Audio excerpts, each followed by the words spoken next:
My family disowned me over a lie about sleeping with my stepsister's husband. Then, years later, her husband's email exposed the truth and shattered everything forever. It was just a normal day. I was chilling in my room after work, scrolling through my phone, when I heard the front door slam. My stepsister, Sarah, stormed in like a hurricane. Her face was red, her eyes puffy from crying. Before I could even ask what was wrong, she shouted, "You ruined my life!" I blinked, trying to process what she was saying. "What are you talking about?" I asked, completely confused. She stomped toward me, pointing a trembling finger in my face. You've been sleeping with Jason. I know what you did." Jason, her husband. My stomach dropped. "What? Are you serious right now? That's insane." But Sarah wasn't listening. She was full-on hysterical, throwing accusations left and right. "Don't lie to me. I saw the texts. I know you've been sneaking around behind my back." I was stunned. Texts? Sneaking around? Jason and I had barely spoken outside of family gatherings. The idea that I was having an affair with him was so far out there I couldn't even wrap my head around it. Before I could say anything else, my parents walked in. My mom took one look at Sarah and immediately rushed to her side. "Sarah, honey, what's going on?" Sarah turned to them, her voice shaky and filled with fake tears. "She's been sleeping with Jason. I caught them." My mom gasped, covering her mouth, while my dad's face turned red. He stared at me with this cold, accusing look. "Is this true?" he asked. "No, of course not," I shot back, feeling a mix of panic and anger. "Sarah's making this up." But it didn't matter what I said. They were already convinced. My mom was shaking her head, muttering, "I can't believe this. I thought you were better than this." "Mom, listen to me," I pleaded. "I didn't do anything. Jason and I, there's nothing going on." Sarah, still playing the victim, clutched my mom's arm. "Don't believe her lies. She's been jealous of me for years. She wanted to ruin my marriage." "Jealous? Are you kidding me?" I couldn't help but laugh, even though nothing about this was funny. "You're the one who's always been jealous, Sarah. You've always tried to make me look bad." But my dad wasn't having it. "Enough!" he snapped. "We're not going to stand here and listen to you deny it. Sarah wouldn't make this up." I felt like I was in a nightmare. How could they believe her without even asking for proof, without even considering my side of the story? "Dad, please," I tried again. "Think about it. Why would I ever do something like that? Jason and I barely even talk." But my words were falling on deaf ears. My mom was crying now, and my dad just shook his head. "You've hurt this family enough," he said. "You need to leave." My heart stopped. "What?" "You heard me," he said firmly. "Pack your things and go." I was speechless. My own parents were kicking me out of the house, believing that I had an affair with my stepsister's husband without a shred of evidence. It felt like the ground had been ripped out from under me. I looked at Sarah, hoping for some sign of guilt, some indication that she'd realize how insane this was, but she just smirked, wiping away fake tears. She knew exactly what she was doing. I turned back to my parents, hoping they'd change their minds. "Please," I said, my voice breaking, "you're making a mistake." But they weren't budging. My mom wouldn't even look at me, and my dad just repeated, "Get out." I didn't have a choice. I went to my room, grabbed a few things, and left the house in a daze. My mind was spinning, my heart pounding. How did this happen? How did my life get turned upside down in a matter of minutes? As I walked down the street, the weight of what just happened hit me like a ton of bricks. My family, the people who were supposed to love and support me no matter what, had just thrown me out, all because of a lie. I found myself sitting on a bench at the park, staring at my phone, debating whether to call anyone. But who would believe me? My parents didn't. Sarah had everyone wrapped around her finger. I felt completely alone. The night air was cold, but I barely noticed. I was too numb, too lost in my thoughts. My whole life had been ripped apart, and I didn't know what to do next. All I knew was that I couldn't go back, not until I found a way to prove my innocence. But how do you prove you didn't do something when everyone's already made up their minds? I sat there for hours, trying to make sense of everything, but no matter how much I thought about it, nothing made sense. All I knew was that Sarah had won, for now, and I was left to pick up the pieces of my shattered life. Walking away from my parents' house that night felt like stepping into a void. I wasn't just leaving behind a place, I was leaving behind everything I thought I could count on. My family had betrayed me, plain and simple, and the worst part? They didn't even care enough to hear me out. I kept replaying the scene in my head, Sarah's accusations, my parents' cold stares, the way they just accepted her lies without question. It made my blood boil. How could they? I had always been the one trying to keep the peace in our family, always the one overlooked while Sarah basked in the spotlight. And now, with no evidence, They turned their backs on me completely. The night was cold, and I had nowhere to go. I ended up wandering the streets for what felt like hours. The whole time, my mind was spinning. What did I do to deserve this? Why didn't my parents trust me? Was I that unimportant to them? Eventually, I found myself in front of Megan's apartment. She was my best friend, the one person I knew I could turn to. I knocked on her door, half expecting her to be asleep, but she opened it almost immediately. The look on her face when she saw me, red-eyed, clutching a bag of hastily packed clothes, was a mix of confusion and concern. "What happened?" she asked, pulling me inside. And that's when I lost it. The weight of everything crashed down on me, and I started sobbing. Between gasps for air, I tried to explain. "Sarah," she said. "She told my parents I was sleeping with Jason." Megan's eyes widened in shock. "What? That's crazy!" "I know," I said, wiping my face. "But my parents, they believed her. They kicked me out." She pulled me into a tight hug, letting me cry it out. "I can't believe they did that," she said softly. "You didn't even get a chance to explain." I shook my head. "They didn't want to hear it. They just took her word for it." Megan let out a frustrated sigh. "That's not right. You don't deserve this." That night, I crashed on Megan's couch. I didn't sleep much. Every time I closed my eyes, I saw Sarah's smug face, my parents' disappointed glares. It felt like my whole world had been ripped apart, and I was left trying to pick up the pieces. The next morning, Megan made us coffee and sat down across from me. "Okay, so what's the plan?" she asked. I shrugged, staring into my cup. "I don't know. I guess I need to find a place to stay, figure out my next move. You can stay here as long as you need," she said without hesitation. I was grateful, but I didn't want to impose. "Thanks, Meg. I really appreciate it, but I can't stay here forever. I need to figure things out." For the next few days, I stayed at her place while I tried to get my bearings. I started looking for apartments and applying for more jobs to save up. But the betrayal from my family hung over me like a dark cloud. Every time I thought about it, my chest tightened with a mix of anger and sadness. I tried reaching out to my parents a few times, hoping they'd at least hear me out, but every call went straight to voicemail.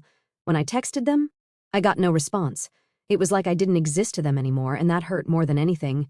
One day, out of desperation, I went back to the house. I stood on the porch, debating whether to knock. When I finally did, my mom opened the door, her face cold and distant. "You shouldn't be here," she said flatly. "Mom, please," I begged. "Can we just talk?" I didn't do what Sarah said. "You have to believe me." She shook her head. "We've made our decision." "Mom, you're throwing me away for something I didn't do," I said, my voice breaking. "I'm your daughter." Her eyes flickered with something, guilt, maybe, but it was gone in an instant. "You need to leave," she repeated. I stood there for a moment, hoping she'd change her mind, but she didn't. She just closed the door, leaving me standing there on the porch, feeling more alone than ever. As I walked away, I realized something. They weren't going to change their minds. They had chosen Sarah, and nothing I said or did would make a difference. It was a hard pill to swallow, but I knew I had to move on. Back at Megan's, I threw myself into finding a new place. I didn't have much saved, but I found a tiny studio apartment that I could afford. It wasn't much, but it was a start. Megan helped me move in, and even though it was small and kind of run down, it felt good to have a space of my own. But the betrayal still lingered. Every night, as I lay on the mattress I borrowed from Megan, I thought about my parents, about how easily they discarded me, about how little they must have thought of me to believe Sarah's lies without a second thought. It was a wound that wouldn't heal, no matter how much I tried to focus on rebuilding my life. Megan was my rock through all of it. She kept me grounded, reminding me that I wasn't alone. "You're stronger than you think," she'd say. "You'll get through this." And I wanted to believe her. But every time I thought about my family, about the people who were supposed to love me unconditionally, it felt like a knife twisting in my chest. How do you move on from that? How do you rebuild your life when the foundation has been ripped out from under you? I didn't have the answers, but I knew one thing for sure. I couldn't let Sarah's lies define me. I had to find a way to move forward, even if it felt impossible. And so, piece by piece, I started trying to put my life back together. Settling into my tiny apartment was weird at first. It wasn't much, just a single room with a bed in the corner, a small table, and a kitchenette that looked like it came straight out of a 90s sitcom. But it was mine, and after everything that had happened, having something of my own felt like a small victory. I didn't have much furniture, just the basics Megan helped me find. It was bare, almost depressing, but it was a start. The first few days were rough. I'd come home from work and just sit there, staring at the walls. The silence was deafening. Back when I lived with my parents, even on the quietest days, there was always some background noise, the TV in the living room, my mom cooking, or Sarah's constant chatter. Now, it was just me, and it felt empty. But as much as it sucked, I knew I couldn't let myself spiral. I had already lost my family, I wasn't about to lose myself too. So, I started small. I made a list of things I needed to do, unpack, get some basic groceries, maybe put up a few decorations to make the place feel less like a box and more like a home. The unpacking part was quick. I didn't have much, just a few clothes, some books, and the essentials Megan had given me when I first moved in. But getting groceries was an adventure. I had to budget carefully, stretching every dollar as far as it could go. I wasn't rolling in money, but I was determined to make it work. After a couple of trips to the thrift store, I found a few things to spruce up the place: a second-hand rug to cover the cold floor, a couple of cheap picture frames, and a plant that I was almost sure I'd kill within a week. Still, it made a difference. Slowly, my apartment started to feel less like a temporary shelter and more like a place I could actually live. Work became my escape. I threw myself into my job, picking up extra shifts whenever I could. It wasn't glamorous, but it kept my mind busy. I needed that. Every time I let my thoughts wander, they inevitably drifted back to my parents, to Sarah, and to the life I'd lost. Staying busy was the only way to keep those thoughts at bay. Megan checked in on me regularly, dragging me out for coffee or a walk when she thought I was getting too stuck in my own head.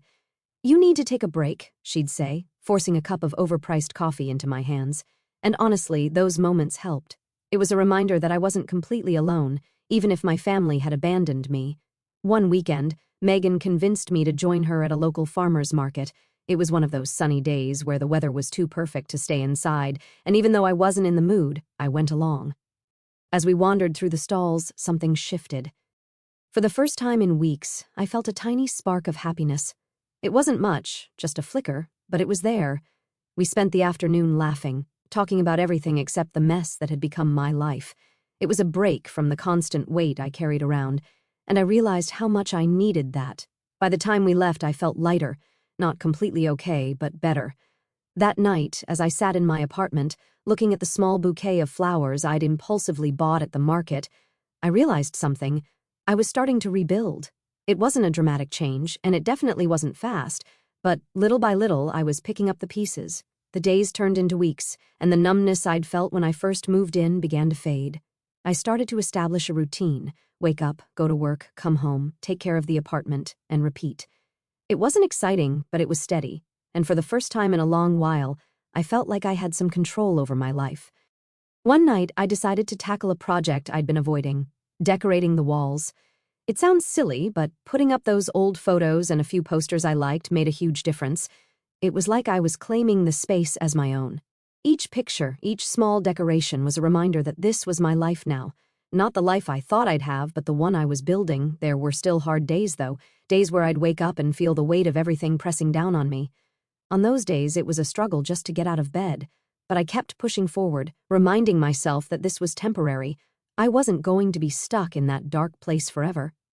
I started journaling again, something I hadn't done since I was a teenager. It helped to get my thoughts out, to put them down on paper where they felt less overwhelming. I wrote about everything: my anger at Sarah, my disappointment in my parents, my fears about the future.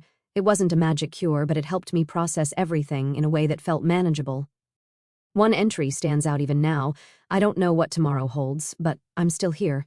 I'm still fighting, and maybe, just maybe, that's enough. As the weeks turned into months, I found myself slowly letting go of the anger, not entirely, but enough to stop it from consuming me. I started focusing on what I could control: my job, my apartment, my future. And while the pain of losing my family never completely went away, it became a part of my story rather than the whole thing. Picking up the pieces wasn't easy, and there were days when it felt like I was moving backward instead of forward. But with each small step, each tiny victory, I began to see a future that didn't revolve around what I'd lost, but what I could build for myself. And that was something worth holding on to. Months had passed since I'd moved into my tiny apartment. Life was still far from perfect, but I had found a rhythm. Work kept me busy, and Megan's constant support reminded me I wasn't completely alone. Still, the ache of being cut off by my family never really went away. No matter how much I tried to focus on the future, I couldn't forget the way they tossed me aside, believing Sarah's lies without question. Then, one evening, everything changed. I was sitting on my couch after work, mindlessly scrolling through my phone, when I noticed an email notification. The sender's name didn't ring any bells, but the subject line stopped me cold. "You deserve to know the truth." My heart started pounding. I hesitated for a second, wondering if it was some kind of scam, but something told me to open it. The moment I did, my breath caught in my throat. It was from Jason, Jason, her husband, the one she had accused me of sleeping with. The email started off simple. "Hey, I know this is probably unexpected, but I need to clear the air. I've been holding on to this for too long, and it's time you know the truth." I felt a mix of emotions, confusion, anger, and a weird kind of hope. Why now? Why after all this time? I kept reading, my hands trembling as Jason laid everything out. "Sarah lied," he wrote. "I know she accused you of having an affair with me, but none of it was true. The truth is, Sarah was the one cheating." I blinked, reading that line over and over. Could this really be happening? Jason went on to explain everything. Sarah had been seeing someone else, a guy from her office. When Jason found out, she panicked and came up with a story to cover her tracks, that story blaming me for something I didn't do. "She figured it would be easier to throw you under the bus than admit her own mistakes," he wrote. I should have spoken up sooner, but at the time I was too angry and too hurt. I let Sarah's lies take over, and for that, I'm sorry. Attached to the email were screenshots, texts between Sarah and her coworker, emails they had exchanged, even photos of them together. It was all there, undeniable proof that she had been lying from the start. I stared at my screen, a whirlwind of emotions crashing over me, relief, anger, sadness. It was all hitting me at once. After all this time, after all the pain and betrayal, the truth was finally out. Jason ended the email with a simple note. "I hope this helps. I'm sorry for everything you've been through because of us." I didn't know what to feel. Part of me was relieved that the truth was finally out, that I wasn't crazy, that I wasn't the person my family had made me out to be. But another part of me was furious. Furious at Jason for staying silent for so long, furious at Sarah for her lies, and furious at my parents for believing her without a second thought. I sat there for what felt like hours, staring at the email, my mind racing. What was I supposed to do now? Should I confront my parents? Should I reach out to Sarah? The proof was right there in front of me, but I wasn't sure if it would make any difference. Would they even believe me now? I forwarded the email to Megan. Within minutes, my phone buzzed. It was her. "Holy crap," she said the moment I picked up. "Are you okay?" "I don't know," I admitted. "I mean, I'm glad I finally know the truth, but it's a lot." Megan didn't push me to talk more. She just listened as I vented, letting me process everything in my own time. After we hung up, I sat in silence, trying to figure out my next move. I couldn't just sit on this information. My family needed to know the truth, even if it wouldn't magically fix everything. They needed to see the proof, to understand how wrong they had been. But part of me was scared of facing them, scared of how they would react. The thought of walking back into their lives after everything they'd done was daunting, but I knew I couldn't keep living under the shadow of Sarah's lies. I needed closure, and the only way to get that was to confront them with the truth. I spent the rest of the night going through the screenshots, preparing myself for the conversation that needed to happen. Every text, every email was a reminder of how easily Sarah had lied, how easily my family had believed her. And now, it was time to finally set the record straight. As I closed my laptop and got ready for bed, I felt a strange mix of emotions. The truth was finally out there, but it wasn't the end of the story. It was just the beginning of a new chapter, one where I would take back control of my narrative. For the first time in months, I felt a glimmer of hope. I didn't know how things would play out, but I knew one thing for sure. I wasn't going to let Sarah's lies define me any longer. The truth was on my side now, and it was time to face it head on. After reading Jason's email, I knew what I had to do. I couldn't sit on this information. My family needed to know the truth, even if it meant opening old wounds. The thought of confronting them was terrifying, but I couldn't keep living under the weight of Sarah's lies. They had to see the proof and understand what they'd done to me. The next morning, I woke up feeling anxious but determined. I spent hours going over the screenshots, rehearsing what I would say, trying to prepare myself for every possible reaction. By afternoon, I decided it was time. I grabbed my phone, took a deep breath, and called my mom. She picked up after a few rings. "Hello?" Her voice was cautious, like she wasn't sure why I was calling. Mom, it's me, I said, trying to keep my voice steady. I need to talk to you and Dad, it's important. There was a pause. What is this about? She asked, her tone still guarded. It's about Sarah, I replied, and what she told you about me and Jason. I have proof that she lied. Another pause, longer this time. Okay, she finally said. Come over. The drive to their house felt surreal. I hadn't been back since the night they kicked me out. Every street, every corner reminded me of the life I used to have. By the time I pulled into the driveway, my heart was pounding. I sat in the car for a moment, trying to calm my nerves, then grabbed my phone and the printouts I'd made of Jason's email and the screenshots and headed to the door. My mom opened it before I could knock. She looked older, more tired than I remembered. Without a word, she stepped aside to let me in. My dad was sitting in the living room, his expression unreadable. Sarah wasn't there, and I was grateful for that. I wasn't ready to face her yet. I sat down across from them, my hands shaking slightly as I pulled out the papers. I need you to read this, I said, handing them over. My mom took the papers, and my dad leaned in to read over her shoulder. The room was silent except for the sound of paper rustling as they read. I watched their faces closely. My mom's eyes widened, and my dad's jaw tightened. They didn't say anything until they finished. This is from Jason? My dad finally asked, his voice low. I nodded. He sent me an email apologizing for everything. Sarah was the one cheating, not me. She lied to cover her tracks, and you believed her without question. My mom's hands trembled as she set the papers down. We didn't know, she whispered. No, I said, my voice sharper than I intended. You didn't want to know. It was easier to believe her and blame me than to face the truth. My dad looked away, his face red with what I could only hope was shame. We thought we were doing the right thing, he muttered. The right thing? I repeated, my anger bubbling to the surface. You threw me out of the house without even listening to my side. You didn't just take Sarah's word, you destroyed my life based on her lies. My mom reached out, her eyes pleading. We're sorry, she said, her voice cracking. We didn't know what else to do. I pulled my hand away, shaking my head. It's too late for that, I said. Your apology doesn't change what happened.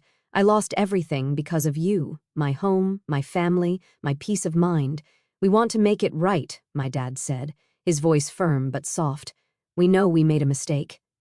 I stood up, unable to sit there any longer. A mistake?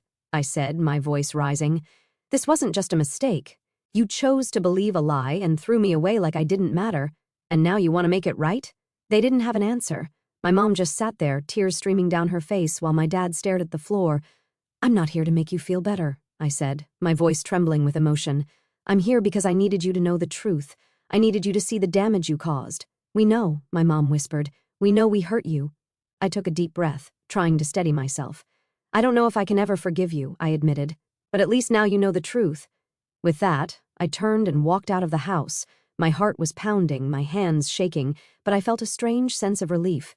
The truth was out, and they couldn't deny it anymore. They finally knew the pain they had caused, and it was up to them to live with that. As I got into my car and drove away, I felt a weight lift off my shoulders. It wasn't complete closure, but it was a step in the right direction. For the first time in a long time, I felt like I had taken back a piece of my life, and that was enough for now. Driving away from my parents' house after confronting them was surreal. I felt like I was leaving behind more than just their home. I was leaving behind years of anger, hurt, and betrayal. The truth was finally out, and they knew they had been wrong. But knowing and fixing things are two very different things. For days afterward, I kept replaying the confrontation in my head, my parents' faces when they read Jason's email, the silence that hung in the room after I laid everything out. It was all so vivid. They apologized, sure, but apologies don't erase the years I spent feeling like an outsider, like I was the villain in a story I didn't even write. Megan, of course, was right there when I got home. She'd been my rock through all of this, and when I walked in, she immediately asked, "How'd it go?" I shrugged, dropping my bag on the floor. They know the truth now. They apologized, but it doesn't really change anything. She nodded, offering a small smile. At least it's out there now. That's gotta feel a little better, right? I sat down on the couch, letting out a long sigh. It does, I guess, but it's like, I don't know how to feel. I've wanted this for so long, for them to see the truth, but now that they do, it's just weird. Megan sat beside me, her hand on my shoulder. Closure is messy, she said. It's not this neat little package where everything just feels better all of a sudden. She was right, of course. Closure isn't about tying things up with a neat little bow. It's about finding peace in the middle of the mess, and that's what I was trying to do. Find some kind of peace. In the days that followed, my parents tried reaching out. I got texts from my mom almost daily, asking if we could talk more, if I'd come over for dinner, if we could start over. My dad even left a voicemail, something he rarely did. His voice was strained, like he didn't know what to say but felt like he had to say something. "We're really sorry, sweetheart. We just want to make things right. But the thing is, I wasn't ready. I wasn't ready to pretend everything was okay, to sit down at the dinner table and act like the past few years hadn't happened." Their betrayal cut deep, and while knowing the truth helped, it didn't erase the pain. I responded to my mom's texts with short, polite replies. I told her I needed time, and thankfully, she respected that. For once, she wasn't pushing, wasn't trying to guilt me into forgiving them on her timeline. That small mercy gave me the space I needed to think. One evening, I decided to go for a walk. The weather was nice, and I needed to clear my head. As I walked through the park, I thought about everything I'd been through. Being kicked out, struggling to find my footing, the constant ache of losing my family. And now, standing on the other side of it all, I realized something important. I had survived. I had made it through one of the hardest, most painful experiences of my life, and I was still standing. Sure, I had scars, but I wasn't broken. I had rebuilt my life, found strength I didn't know I had, and proved to myself that I could survive even the worst kind of betrayal. As I stood there, watching the sunset, I felt a sense of peace wash over me. It wasn't a perfect peace, it wasn't like everything was suddenly okay, but it was enough to remind me that I didn't need my parents' validation or their constant apologies to move forward. I could find closure on my own terms. When I got back home, I decided to write a letter, not an email or a text, but a real, handwritten letter. There was something about putting pen to paper that felt more honest, more final. I sat down at my small table and started writing, "Dear Mom and Dad, I've been thinking a lot about everything that's happened, about the lies, the betrayal, and now the truth. I know you're sorry, and I appreciate that, but I need you to understand that this isn't something that can be fixed overnight. The pain I've carried doesn't just go away because you've apologized. I need time to process, time to heal, and time to figure out what a relationship with you might look like in the future. I'm not saying I'll never forgive you, but I'm not there yet. I hope you can understand that.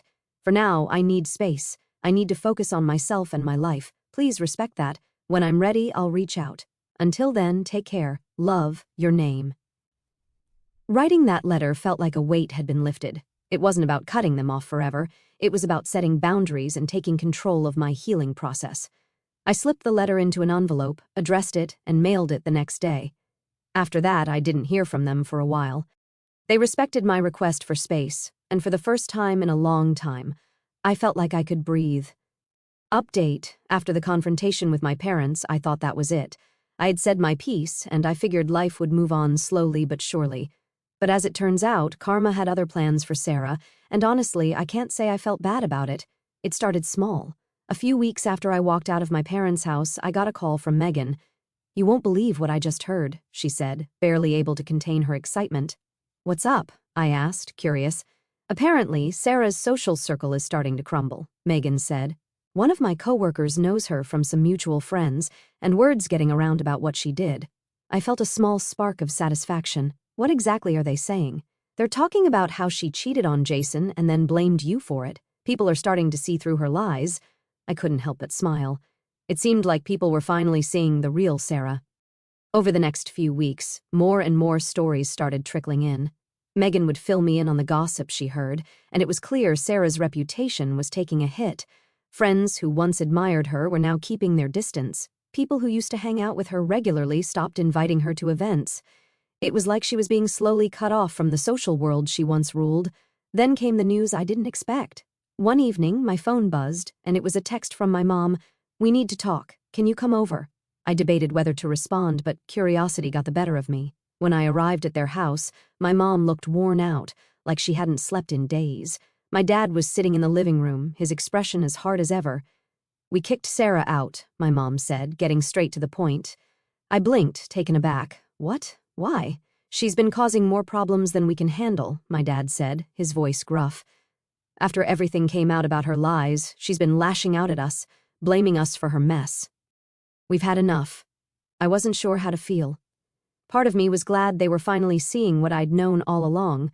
But another part of me couldn't believe it had come to this. What did she do? I asked, my curiosity piqued. She's been throwing tantrums, refusing to take responsibility for anything, my mom explained. After you left, things got worse. She started causing scenes at home, and when her friends started dropping her, she took it out on us. My dad shook his head. We couldn't deal with it anymore. She's gone too far. I leaned back, processing what they were saying. So, where is she now? We don't know, my mom admitted. She left last week, and we haven't heard from her since. I couldn't help but feel a strange mix of emotions. Sarah had always been the golden child, the one who could do no wrong in my parents' eyes. And now, here they were, finally seeing her for who she really was. It was both satisfying and sad. She's reaping what she sowed, my dad added. And honestly, we can't fix it for her this time. For the first time, I saw a glimpse of regret in their eyes, not just for kicking Sarah out, but for the way they had treated me. After that, I didn't hear much about Sarah for a while, but then, one day I ran into an old friend from high school who happened to know her. Hey, she said, pulling me aside. Have you heard about Sarah? Not really, I admitted. What's going on? She's pretty much alone now, she said. Her friends have all ditched her. No one wants to be around someone who lies like that. I nodded, not surprised. Sounds about right. She's trying to reach out to people, but no one's responding. Last I heard, she's staying with some distant relative out of town, trying to start over. Hearing that should have made me feel triumphant, but it didn't. Instead, it felt hollow. Sarah had dug her own grave, and now she was lying in it. I didn't feel sorry for her, but I didn't feel as satisfied as I thought I would either. Later that night, as I sat in my apartment, I reflected on everything that had happened. Sarah's downfall was her own doing. Her lies, her manipulation, they had all come back to bite her, and now she was paying the price. My parents had kicked her out, her friends had abandoned her, and she was left to fend for herself. It was the kind of poetic justice I never thought I'd see. But more than that, it was a reminder that actions have consequences. Sarah's life had fallen apart, and while I wasn't the one to bring her down, watching karma do its thing was enough. I didn't need to get my hands dirty. Life had a way of balancing the scales all on its own. In the end, I realized something important. I didn't need revenge to move on. The truth had come out, and Sarah was facing the consequences of her actions. That was enough for me. I had my own life to live, and I wasn't going to waste any more energy on her or the past. Closure wasn't about getting even, it was about letting go. And that's exactly what I planned to do.